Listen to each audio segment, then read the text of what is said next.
आपका स्वागत है अमोल न्यू पर में। गाइस आज हमारे पास है ये पेट्रोल और ये थर्माकोल से, और आज हम इससे बनाने वाले हैं ग्लू।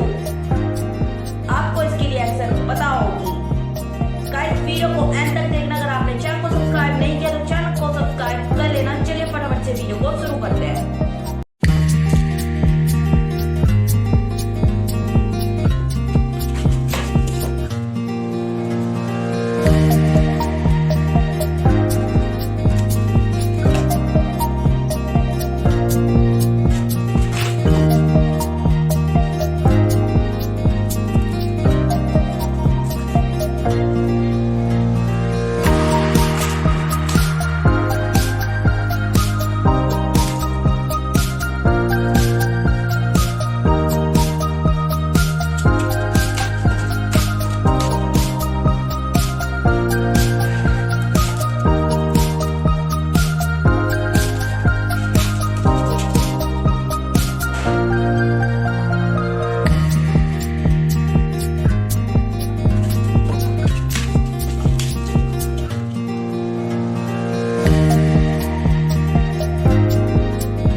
थर्माकोल मिलाने के बाद कैसा हो जाता है।